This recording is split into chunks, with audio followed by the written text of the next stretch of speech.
Hi! Hello! నమస్తే. Welcome to our channel. నేను మీ సిరి. కథలోకి వెళ్ళే ముందు వీడియోని లైక్ చేయడం మర్చిపోకండి. అలాగే హైప్ కూడా చేస్తుండండి.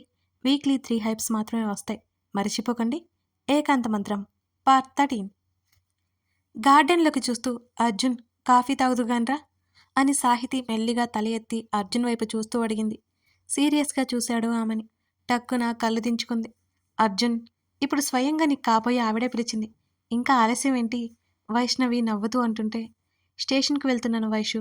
మైత్రి, స్వీటీ వస్తున్నారు అంటూ అక్కడి నుంచి లోపలికెళ్ళిపోయాడు అర్జున్. తన మీద అర్జున్‌కి చాలా కోపంగా ఉందని అర్థమయ్యి మౌనంగా ఉండిపోయింది సాహితి. అంతలోనే మైత్రి వస్తుందని గుర్తొచ్చి చాలా కంగారు పడింది. కాసేపటి తర్వాత వైష్ణవి వెళ్ళిపోగా గదిలో కూర్చుని మైత్రికి ఏం చెప్పాలా అని దీర్ఘంగా ఆలోచిస్తోంది సాహితి. క్షణక్షణం గడిచే కొద్దీ ఆమెలో కంగారు మొదలైపోయింది. మరో గంట తర్వాత తన గది తలుపులు తోసుకుని లోపలికొచ్చింది మైత్రి. మైత్రి ఎటువంటి పిచ్చి డెసిషన్ తీసుకుంటుందో అని సాహితి చాలా భయపడిపోయింది. ఫాస్ట్‌గా వచ్చి సాహితిని హత్తుకుని ఏడ్చేసింది మైత్రి. అసలేమైందో అర్థం కాలేదు సాహితికి. Sorry, sorry Sahi, I'm really sorry అంటూ వెక్కి వెక్కి ఏడుస్తోంది మైత్రి. మైత్రి సారీ ఎందుకు చెప్తుందో అర్థం కాలేదు సాహితికి. ఏడుస్తూ దూరం జరిగి కళ్ళు తుడుచుకుని, సాహి, నన్ను క్షమిస్తావా అని అడిగింది మైత్రి. అయోమయంగా చూసింది సాహితి. నిన్ను నిన్ను చాలా బాధ పెట్టాను. మనోహర్ని నన్ను దూరం చేశావని అనుకున్నాను. నిజ నిజాలు తెలుసుకోకుండా నిన్ను ఎన్నో మాటలన్నాను. ఎన్నో ఎన్నో సంవత్సరాలుగా ఉన్న మన స్నేహాన్ని దూరం చేసుకున్నాను అంటూ చేతుల్లో ముఖం దాచుకుంది మైత్రి. ఏడుస్తూనే ఉంది గట్టి గట్టిగా. మైత్రికి నిజం తెలిసిపోయిందని అర్థమైంది సాహితికి. స్నేహితురాలు ఏడుస్తుంటే చూడలేక, మైత్రి ఏడవకు అంటూ మైత్రి చేతిని పట్టుకుంది. మైత్రి అనే పిలుపులోనే సాహితి తన్ని ఎంత దూరం పెట్టిందో అర్థమైపోయింది మైత్రికి. నువ్వు నన్ను క్షమించాలి అంటే ఏం చేయాలి సాహి అని బేలగా అడుగుతున్న మైత్రి వైపు చూస్తూ, నిన్ను క్షమించడానికి నేనెవరిని మైతూ, నేను ఆ విషయాలు మర్చిపోయాను. నువ్వు కూడా బాధపడకు, నువ్వు కూడా వదిలే, మనం ఎప్పటికీ స్నేహితులమే అని అంది సాహితి. మీ అంత మంచి మనసు నాకు లేదు. నాకేమాత్రం లేదే. నా మాటలతో నిన్ను చిత్రవద చేశాను. వీలైతే నన్ను క్షమించు సాహి, క్షమించు. నా పిచ్చి మాటలతో అర్జున్ని వదిలేయమని చెప్తూ వచ్చాను. పాపిష్టిదాన్ని. నిజ నిజాలు తెలుసుకోకుండా ప్రవర్తించాను అని తల కొట్టుకుంది మైత్రి. మైత్రి ప్లీజ్, నా గురించి నేను పట్టించుకోవట్లేదు. నువ్వు కూడా పట్టించుకోకు. హ్యాపీగా ఉంటే చాలు కానీ నా అర్జున్ని నన్ను విడదీయకు ప్లీజ్ అని చేతులెత్తి దండం పెట్టింది సాహితి. క్షమించాను అంటూనే దూరం పెట్టావు కదే అని మైత్రి దీనంగా అంది. చెప్పాను కదా మైత్రి, అయినా ఇందులో నీ తప్పేముంది? నీ తప్పేం లేదు. నువ్వేం బాధపడాల్సిన అవసరం కూడా నీకు లేదు. నీ మీద నాకు కోపం కూడా లేదు అని అంది సాహితి. మాటలతో దూరం పెట్టకే ప్లీజ్. నేను నీ విషయంలో చాలా పెద్ద తప్పు చేశానే. ఇప్పుడే ఇప్పుడే అర్జున్ దగ్గరికి వెళ్ళి జరిగిందంతా చెప్తాను అని వెళ్తున్న మైత్రి చేతిని పట్టుకుని ఆపింది సాహితి. అదంతా చెప్పి ఇప్పుడు అర్జున్ బాధపడాలా? ప్లీజ్ మైత్రి, ఇప్పటికే ఈ విషయం వదిలే. చెప్పాను కదా, నువ్వు ఎప్పటికైనా నా స్నేహితురాలివే అని. నీ మంచి కోరుకుంటా నేను ఎప్పుడు అని అంది సాహితి. నువ్వు నువ్వు నన్ను ఎప్పటికైనా క్షమిస్తావని నాకు నమ్మకం ఉంది. అర్జున్‌కి నీకు పెళ్ళంటే అమ్మ చెప్పింది. నా మాటలేమి పట్టించుకోకు అంది సాహితీ చేతులు పట్టుకుని మైత్రి. థ్యాంక్స్ మైత్రి. ఇప్పటికైనా నన్ను అర్థం చేసుకున్నావు అంది సాహితీ విరక్తిగా నవ్వుతూ. నీ కోపంలో న్యాయం ఉంది సాహి. నన్ను క్షమించే వరకు, ఇదివరకట్లా నువ్వు మాట్లాడే వరకు నీ క్షమాపణలు చెబుతూనే ఉంటాను అంటూ అక్కడి నుంచి వెళ్ళిపోయింది మైత్రి. బయటే ఉండి వాళ్ళ మాటలు విని అర్జున్ చాలా ఆశ్చర్యపోయాడు. బయటికి వచ్చిన సాహితి అర్జున్ని చూడగానే బిగుసుకుపోయింది. అర్జున్ ముఖం మరింత గంభీరంగా ఉంది. ఏం చేయాలో పాలుపోలేదు సాహితీకి. అతను ఒక్కొక్క అడుగు లోపలికి వేస్తుంటేనే ఒక్కొక్క అడుగు వెనక్కి వెనక్కి వేస్తోంది సాహితి. అర్జున్ లోపలికి వచ్చి తలుపులు క్లోజ్ చేశాడు. కంగారు పెరిగిపోయింది సాహితీలో. చేతులు కట్టుకుని గోడకి ఆనుకుని ఆమెనే సూటిగా చూస్తూ నిలబడ్డాడు.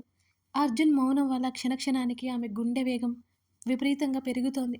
అతనేం మాట్లాడకపోయేసరికి అర్జున్, ఏమైనా ఏమైనా కావాలా అంటూ తడబడుతూ అడిగింది సాహితి.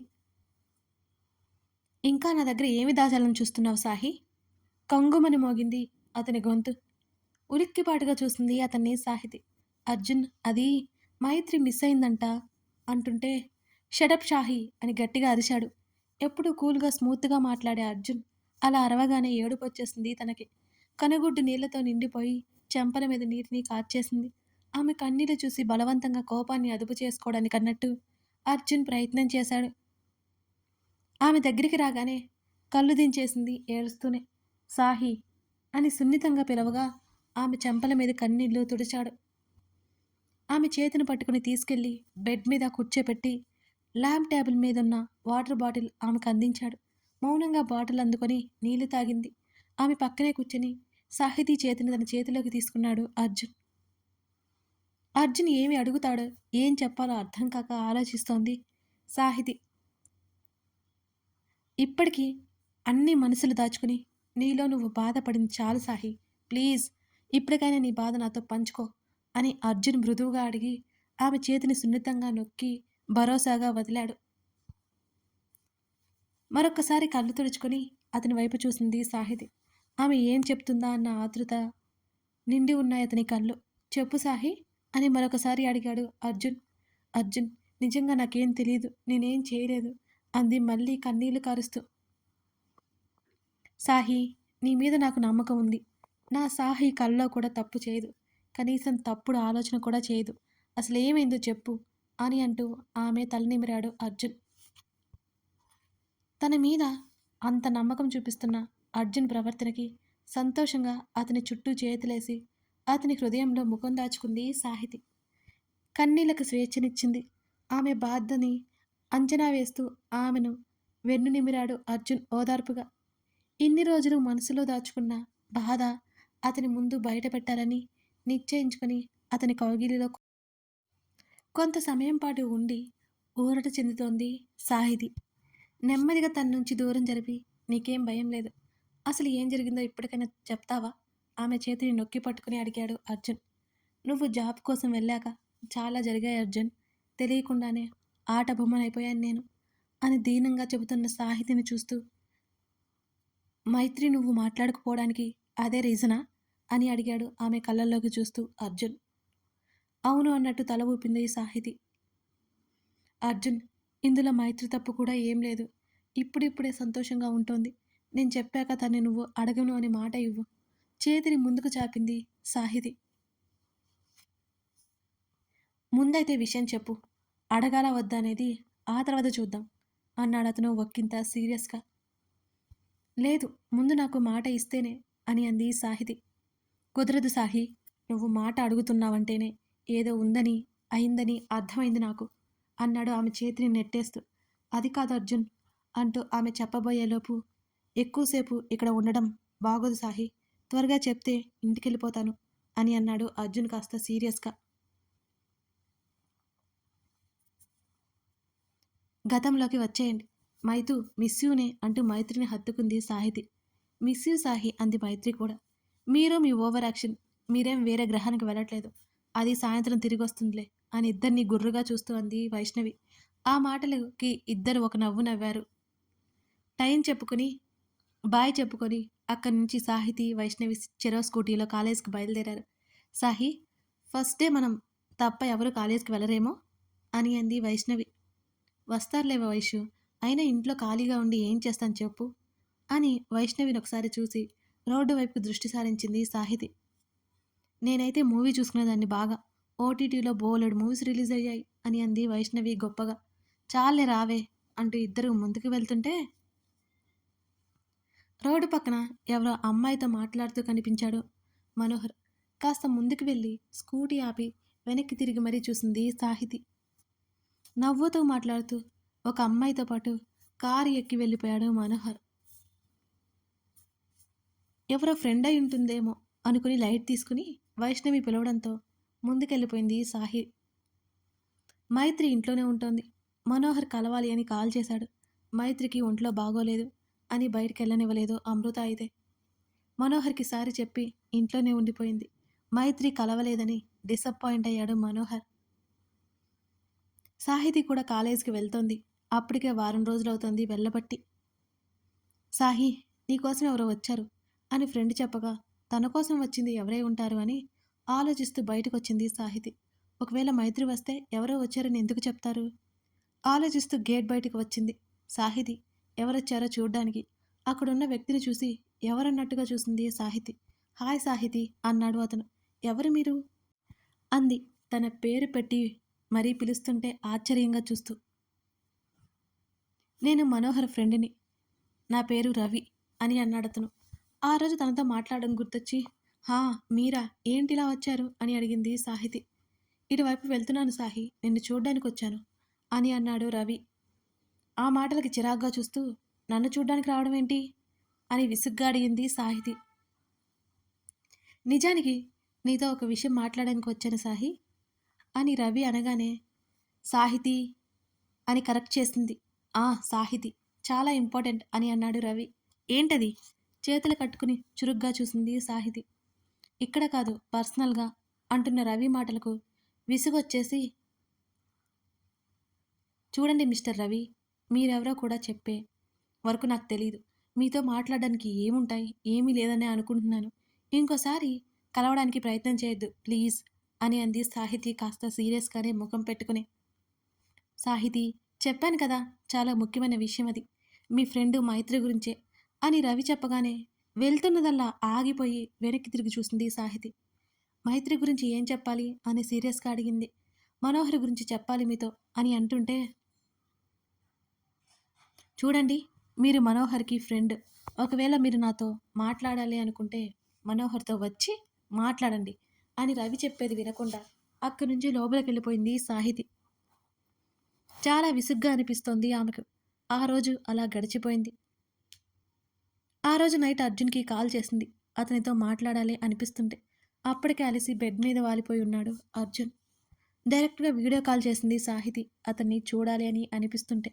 సాహి అని పిలిచాడు అర్జున్ లిఫ్ట్ చేసిన వెంటనే. ఎంతమంది అలా పిలిచినా ఏమీ అనిపించలేదు తనకి. అతను ఒకసారి అలా స్మూత్గా పిలుస్తుంటే తెలియని పరవశం ఆమెలో. ప్రతిసారి ఇలాగే ఉంటుంది. అర్జున్, డిన్నర్ చేసావా అని అడిగింది ప్రేమగా.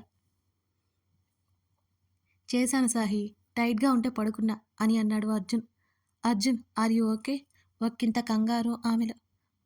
నేను బాగున్నాను, జస్ట్ టైర్డ్ అయ్యాను, డోంట్ వర్రీ అని అన్నాడు అర్జున్. ఇంకేం మాట్లాడకుండా అతన్నే చూస్తోంది Sahiti. Sahi, are you okay? ఎందుకు అలా ఉన్నావు అని అడిగాడు. ఆ అర్జున్, కాలేజ్లో చిరాకులే, నువ్వు రెస్ట్ తీసుకో, నేను మళ్ళీ చేస్తానులే అంది సాహితి. సరే సాహి అంటూ కాల్ కట్ చేశాడు అర్జున్ కూడా. అతనితో మాట్లాడిన తర్వాత కాస్త రిలీఫ్గా అనిపించింది. కాలేజీలో జరిగిన విషయాలు పూర్తిగా మర్చిపోయి నిద్రలోకి జారుకుంది సాహితీ నందన. మైతూ, హెల్త్ ఎలా ఉంది కాల్లో అడిగాడు మనోహర్. సెట్ అయింది మను, నిన్ను కలవాలి అనుకున్నాను కదా, కుదరలేదు అని చిన్నబుచ్చుకొని చెప్పింది. పర్వాలేదులే మైతూ, నీ ఆరోగ్యం కంటే నాకు ఇది ముఖ్యం కాదుగా అని అన్నాడు మనోహర్. నువ్వు రెస్ట్ తీసుకో మైతూ అన్నాడు మనోహర్. సరే అని చెప్పింది మైత్రి. పర్వాలేదు మను, నేను నిన్ను కలుస్తాను అని మైత్రి చెబుతుంది అని ఎక్స్పెక్ట్ చేసి ఆమె అలా చెప్పకపోవడంతో డిసప్పాయింట్ అయ్యాడు మనోహర్. వెంటనే కాల్ కట్ చేశాడు మనోహర్ మరింత అసహనంగా. వైష్ణవి, సాహితి ఇద్దరు ఐస్ క్రీమ్ పార్లర్కి వెళ్ళారు ఆ రోజు ఈవినింగ్. అక్కడ సాహితిని వెంబడించాడు రవి. ఆ విషయం గమనించి ఇబ్బందిగా ఫీల్ అయింది సాహితి. విషయం పెద్ద చేయడం ఇష్టం లేక ఆమె మౌనంగా ఉంది. వైషు, మైతూ కోసం ప్యాక్ చేయించు, వాష్రూమ్కి వెళ్ళి వస్తాను అని చెప్పింది సాహితి. అలాగే అన్నట్టు తల ఊపి వెళ్ళిపోయింది వైష్ణవి. అక్కడి నుంచి రవి దగ్గరికి వచ్చి, ఎక్కడికి వెళ్తే ఇక్కడికి వస్తున్నారేంటి? వీలైనంత వరకు నెమ్మదిగా అడిగింది సాహితి. సాహితి, నేను చెప్పేది ఒకసారి విను. మీ ఫ్రెండ్ మైత్రి జీవితం చిక్కుల్లో ఉంది అని అన్నాడు రవి. ఆమె అయోమయంగా చూసింది అతని వైపు. మనోహర్ మీరు అనుకున్నంత మంచివాడు కాదు. డబ్బు కోసమే మీ ఫ్రెండ్ మైత్రిని ప్రేమిస్తున్నట్టు నటిస్తున్నాడు అని చెప్తున్న రవి వైపు కోపంగా చూస్తూ, నీ ఫ్రెండ్ గురించి అలా మాట్లాడడానికి బుద్ధి లేదా? ఇప్పటి వరకు మీరు మనోహర్ ఫ్రెండ్ అని రెస్పెక్ట్ ఇచ్చారు, ఇక అనవసరమని అర్థమైంది నాకు. ఇంకోసారి ఇలా మాట్లాడితే బాగోదు చెప్తున్నా అని గట్టిగా వార్నింగ్ ఇచ్చింది సాహితి. నా మాట మీరు అర్థం చేసుకురని అర్థమైపోయింది అని అంటూ వెంటనే ఫోన్ తీసి అందులో మనోహర్ వేరే అమ్మాయితో క్లోజ్గా ఉన్న వీడియో చూపించాడు. ఆ వీడియో చూసి మొదట షాక్ అయినా అదంతా మార్ఫింగ్ వీడియో చేయించి ఉండొచ్చని, ఇంకొకసారి నా కంట పడితే డైరెక్ట్‌గా మీ ఫ్రెండ్‌ని కలిసి నీ గురించి చెప్పేస్తా అని హెచ్చరించింది. అక్కడి నుంచి వైష్ణవితో పాటు వచ్చేసింది సాహితి. ఎందుకో ఆ విషయాన్ని అంత తేలిగ్గా తీసుకోలేకపోయింది సాహితి. అదే నిజమైతే మైత్రి అసలు తట్టుకుంటుందా? తట్టుకోగలదా? ఎన్నో ఆలోచనల మధ్య ఆమె ఇంటికి బయలుదేరింది. గార్డెన్‌లో కూర్చొని దీర్ఘంగా ఆలోచిస్తోంది సాహితి. సాహితి వచ్చే టైం అయిందని ఆమె కోసం ఇంటికి వచ్చిన మైత్రికి గార్డెన్‌లోనే కనిపించింది సాహితి. సాహీ! అంటూ ఆమె దగ్గరికి వెళ్ళింది మైత్రి. మైత్రిని చూడగానే మళ్ళీ ఆ విషయం గుర్తుకు రాగానే అదంతా అబద్ధమని తనకు తాను సర్ది చెప్పుకుంది. కానీ తన వల్ల కాలేదు. ఇప్పుడు సాహితి మైత్రికి మనోహర్ గురించి విషయం చెప్పనుందా? ఆ విషయాలు విన్న తర్వాత మైత్రి పరిస్థితి ఏంటి? మైత్రి సాహితీల స్నేహం ఎందుకు బీటలు వారింది? తెలుసుకోవాలంటే ఈ కథను మీరు పూర్తిగా చూడాల్సిందే. ఫ్లాష్ బ్యాక్ చాలా ఇంపార్టెంట్ అండి. అస్సలు మిస్ చేయకండి. ఈ కథకి అదే అన్నమాట పెద్ద పీట వేస్తుంది. Thank you for watching this video. Like చేయడం మాత్రం మర్చిపోకండి ఫ్రెండ్స్.